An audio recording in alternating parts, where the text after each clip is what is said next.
আপনি রেয়াজ করতে বসেন ঠিকই, কিন্তু 5 মিনিট পরেই মন বলে না উঠে যাই, কিংবা আজকে মনে হয় যে থাক ভাল লাগছে না, ইচ্ছে করছে না, বা একটু ব্যস্ত, কিংবা মন চাইছে না। এটা আপনার সাথে প্রায়শই হতে থাকে। আজকে আমি আপনাদের এমন 5টি ট্রিক্সের কথা বলবো, যাতে আপনি জোর করে নয়, স্বাভাবিকভাবে নিজের ইচ্ছে, নিজের ভালোবেসে কিন্তু প্রতিদিন রেয়াজে বসবেন।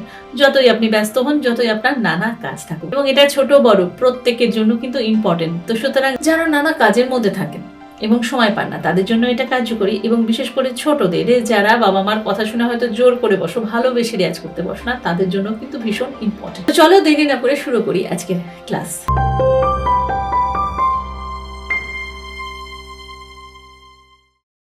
নমস্কার, আমি বাবলি বিশ্বাস, আর আপনাদের স্বাগত আমার চ্যানেলে। তবে ক্লাসে যাওয়ার আগে বলি, যারা আমার অনলাইন এবং অফলাইন ক্লাসের সঙ্গে যুক্ত হতে চাও, তারা এই মুহূর্তে স্ক্রিনে যে নাম্বার দেখতে পাচ্ছ, সেই নাম্বারে কল করে নিয়ে ক্লাসের ডিটেলস জেনে নিতে পারো। এটি হোয়াটসঅ্যাপ নাম্বার। এই নাম্বারে নিজেদের নাম, বয়স এবং স্কিল জানিয়ে অ্যাজ এ স্টুডেন্ট নিজেকে এন্ট্রি করতে পারো। যথাসময় আমার সহকারী আপনাদের সঙ্গে যোগাযোগ করে নেবে। অনেকেই ভাবেন যে যাদের গলা খুব সুন্দর, যাদের আমরা গান গাইতে দেখি প্রফেশনালি, যারা ইন্ডাস্ট্রিতে প্রফেশনালভাবে গান করছেন, তারা প্রত্যেকেই কিন্তু ভালোবেসেই প্রতিদিন রেয়াজ করেন। এই কথাটা বা এই ধারণাটা কিন্তু ভুল। প্রত্যেকেরই এমন সময় আসে যেদিন হয়তো ইচ্ছে করে না, মন হয়তো সাথ দেয় না, যেদিন ইচ্ছে করে যে আজকে থাক। কিন্তু যারা প্রফেশনালি গান বাজনাটাকে ভাবেন, বা যারা নিয়মিতভাবে সঙ্গীত চর্চা করে যাচ্ছেন, কোনো রকম রেয়াজে ফাঁকি দেন না, তারা একটা জিনিসকে কিন্তু ভীষণভাবে মেনে চলেন, আর সেটা হচ্ছে নিয়মানুবর্তিতা। তাই যারা প্রফেশনালি গানটাকে গান, বা যারা খুব সুন্দরভাবে রেয়াজ করেন, তারা কিন্তু কখনোই কোনো মোটিভেশনের জন্য অপেক্ষা করেন না, তারা ডিসিপ্লিনকে ফলো করেন। তাই মোটিভেশন এবং ডিসিপ্লিনের মধ্যে পার্থক্য রয়েছে। মোটিভেশন আপনাকে হয়তো সাময়িক জন্য চার্জ আপ করবে। আমার কথা শুনে হয়তো আজকে আপনার মনে হলো যে না, এইগুলো আমি কাল থেকে ফলো অবশ্যই করব, কিন্তু ডিসিপ্লিন আপনাকে সেটা কন্টিনিউ করতে হেল্প করবে। তাই ডিসিপ্লিনে থাকাটাই কিন্তু হচ্ছে এর মেন কি। তাই কি করে ডিসিপ্লিন রাখবেন, কি করে নিজেকে ফোকাস রাখবেন, এবং নানা কাজের মধ্যে নিজের এই ইচ্ছেটাকে কিভাবে জাগিয়ে রাখবেন, চলুন আজকে শেয়ার করব সেই সমস্ত বিষয়। প্রথমেই আসছি 5 মিনিটস রুলে। তো 5 মিনিটস রুল কি? নিজের মনকে পরিষ্কার বলে নিন যে আমার এখন ভালো লাগছে না, আমি খুব ব্যস্ত, ঠিক আছে, কিন্তু আমি 5 মিনিট রেয়াজে বসবো। আপনারা হয়তো বলবেন, তো 5 মিনিট রেয়াজে কিছু হয় নাকি? হয় না ঠিকই, কিন্তু নিজের মনকে যদি আপনি বলেন যে না, আমি 5 মিনিট রেয়াজে বসবো, আমার তো টার্গেট 5 মিনিট, বা আপনি বাচ্চাকে যদি বলেন যে 5 মিনিট করে নাও, তারপরে কিন্তু তোমার ছুটি। কিন্তু যখনই তুমি বসবে রেয়াজে, বা যখনই আপনি বসবেন রেয়াজে, তখন দেখবেন 5 মিনিটটা কখন কোথা থেকে 15 মিনিট হয়ে গেছে, এবং আপনার ব্রেন কিন্তু এই 15 মিনিট বা 20 মিনিটে কিন্তু অভ্যস্ত হয়ে রইবে। সুতরাং সবসময়ের জন্য আগে থেকে এটা ভেবে বসবেন না, না আমাকে তো এখন 1 ঘন্টা রেয়াজ করতে হবে, আমার পক্ষে সময় নেই, বা 1 ঘন্টা রেয়াজ করার মতন আজকে শরীর সাথ দিচ্ছে না, বা মন সাথ দিচ্ছে না, আজকে খুব টায়ার্ড। তাই লক্ষ্য স্থির করেন, আমি তো কম সময় বাঁচবো। বা এটাকে এভাবে নিতে পারেন, ঠিক আছে রেয়াজে বসি, রেয়াজে আমাকে বসতেই হবে, যতক্ষণ আমার ভালো লাগে আমি ততক্ষণই করব।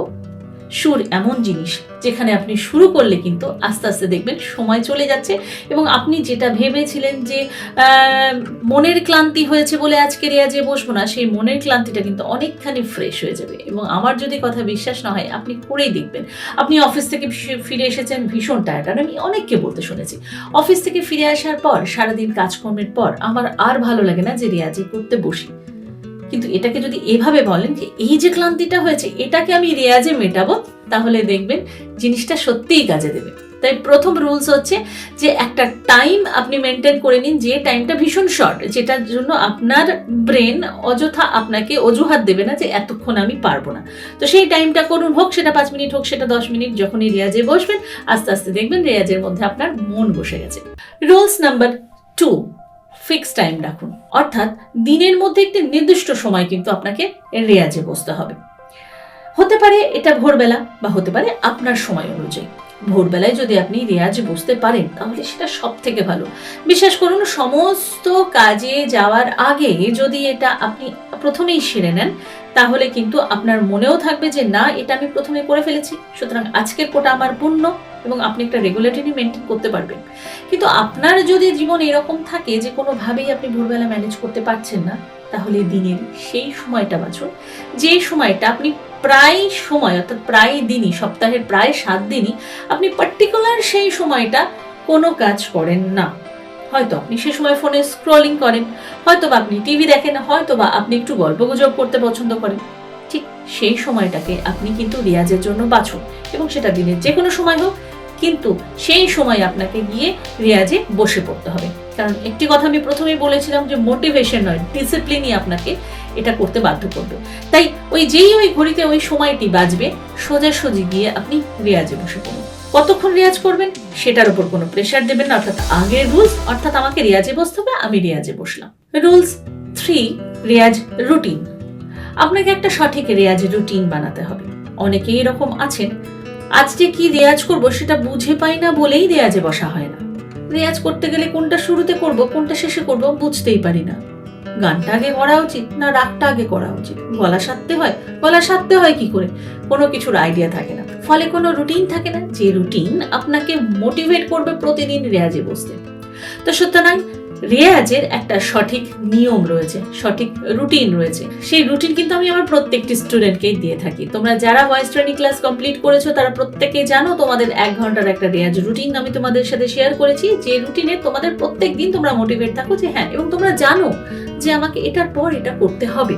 তো সুতরাং তোমার ব্রেন পাজল নয় যে আমি বসছি তো রেয়াজে, কিন্তু কি রেয়াজ করব। আর যদি না জানো যে কোন রেয়াজের পর কোন রেয়াজ না করতে হয়, তাহলে তুমি যখন আমার এই ভিডিওর সামনে বসে আছো এবং তুমি আমাকে ফলো করো, তাহলে অবশ্যই তুমি জানবে কোন রেয়াজের পর কোন রেয়াজ করতে। রুল নাম্বার 4, নিজের উন্নতির একটা রেকর্ড আপনাকে রাখতে হবে।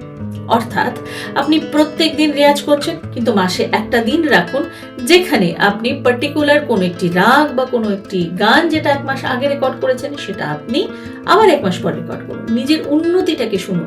এই উন্নতিটাকে আপনাকে যেভাবে মোটিভেট করবে, কারো কথা শুনে কিন্তু আপনি সেভাবে মোটিভেট হবেন না।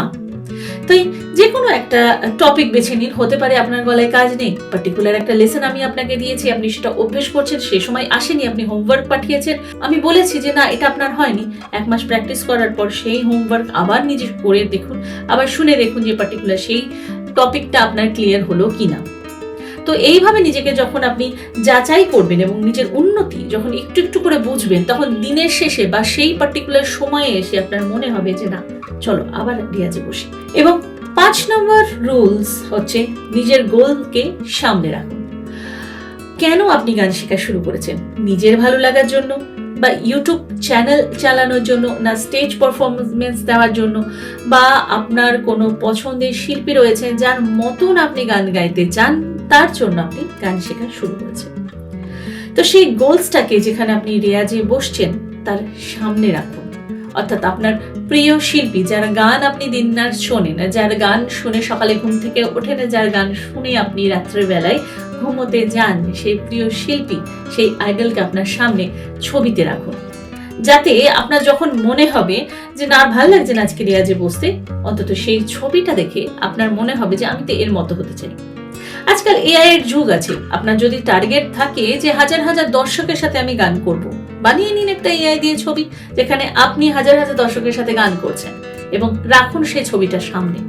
যখনই আপনার মনে হবে যে না রেয়াজ করতে ভালো লাগছে না, সেই ছবি আপনাকে মোটিভেট করবে, মনে হবে এটা তো আমার লক্ষ্য, আমি এটা করব। বা আপনার একান্তই যদি গোল হয় ঘরোয়া অনুষ্ঠানে গান করা, তাহলে সেই প্রিয় মানুষজনদের কথা মনে করুন যারা আপনার গান শুনে বলে বাহ এখন তো বেশ ভালোই গাইছো তুমি। এই কথাগুলো আপনাকে কিন্তু ডেলি মোটিভেট করবে আপনাকে রেয়াজে বসার জন্য। ফলো করো এই 5টা রুলস, যদি তুমি ফলো করো তাহলে প্রত্যেক দিন মনে হবে যে না আমি রেয়াজে বসি। সবার শেষে একটা এক্সট্রা টিপস বাচ্চাদের জন্য, কারণ বাচ্চাদের ফিক্স টাইম হয়তো গার্জেন ঠিক করে দেবে, বাচ্চাদের কি রেয়াজ করতে হবে সেটা তার গুরু ঠিক করে দেবে, বাচ্চারা কতক্ষণ রেয়াজ করবে তার সমস্ত কিছুটাই কিন্তু বাচ্চারা অন্যের কাছ থেকে হয়, কিন্তু বাচ্চাদের নিজেদের ইচ্ছে সেটা কি করে হবে? নিজেদের ইচ্ছের জন্য কিন্তু সুন্দর সুন্দর লেসনের মাধ্যমে সেটা করা যেতে পারে। এবং সব থেকে বড় ব্যাপার হচ্ছে অ্যাপ্রিসিয়েশন, সেটা গুরুর কাছ থেকে হোক বা বাবা মার কাছ থেকে হোক। সে যদি নিজের ইচ্ছে আজ নিজে থেকে হারমোনিয়াম নিয়ে 10 মিনিট রেয়াজ করে, তার এই বিষয়টাকে তাকে জানান যে তুমি আজকে খুব ভালো করেছো, তুমি আজকে নিজে থেকে রেয়াজে বসেছো, আজকে আমাকে বলতে হয়নি, তার জন্য তোমার এই পুরস্কারটা প্রাপ্য। সেটা খুব সামান্য জিনিস দিয়ে হোক, হোক একটা চকলেট বা হোক তার প্রিয় এমন কোনো কাজ যেটাও করতে চাই, বা হতে পারে আপনি ওকে নিয়ে একটু ঘুরতেই গেলেন। তো এই জিনিসটাতে সে আস্তে আস্তে কিন্তু হ্যাবিচুয়েট হয়ে উঠবে এবং গানটাকে ভালো লাগবে। এবং আরও একটা বিষয় যেটা বাচ্চাদের ক্ষেত্রে হয়, যে বাবা মারা হয়তো গান শেখাতে শুরু করে দেন কিন্তু বাড়িতে কোনো গানের চর্চা নেই। গানের চর্চা বলতে আমি বোঝাতে চাইছি গান শোনার চর্চা। আপনার বাড়িতে এরকম পরিবেশ থাকা দরকার যেখানে গান শোনা একটা নিয়মের মধ্যে পড়ে। জোর করে আপনাকে বাচ্চাকে গান শোনো বলে বসাতে হবে না। একটা শাস্ত্রীয় সঙ্গীত হোক, নজরুলগীতি হোক, রবীন্দ্রসঙ্গীত হোক, যেটা আপনার মনে হয় সেটা চলছে এবং বাচ্চাটি শুনছে। তার অবচেতন মনে কিভাবে গাইতে হবে বা গানের প্রতি ভালোবাসা কিন্তু আস্তে আস্তে গ্রো করবে। আজকাল অনেক রিয়েলিটি শো হয়, ছোট্ট ছোট্ট বাচ্চারা অসাধারণ গায়, তাদেরকে শোনান, তাদেরকে দেখান যে তুমিও পারবে এরকম গাইতে, কিন্তু তুমি কেন পারছো না এরকম গাইতে, এই বলে তাকে কিন্তু ছোট করবেন না। তো এইভাবে যদি আপনি একটা পরিবেশ তৈরি করে দেন বাচ্চার, এবং পড়াশোনার সাথে সাথে গানটাও যে ইকুয়াল ইম্পর্টেন্স তোমার লাইফে, এটা যদি বোঝান, তাহলে কিন্তু সেও একদিন গানকে ভালোবাসবে এবং রেয়াজটা তার কাছে নেশার মতন হবে। এই মোটিভেশন এবং ডিসিপ্লিন, এই দুটোকে যদি আমরা একসাথে করতে পারি তাহলে যেটা জন্ম নেয় সেটা হলো অ্যাডিকশন। রেয়াজ করে যদি নিজেকে উন্নতি করতে চান তাহলে এই টিপসগুলো ফলো করে নিয়মিত রেয়াজ করাটাও কিন্তু অভ্যেস করতে হবে। তাহলে এই ছিল আজকের ভিডিও।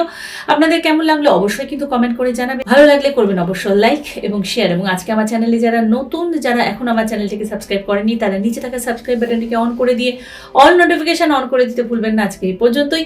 সবাই ভালো থাকুন, সুস্থ থাকুন এবং সঙ্গীতময় থাকুন। নমস্কার।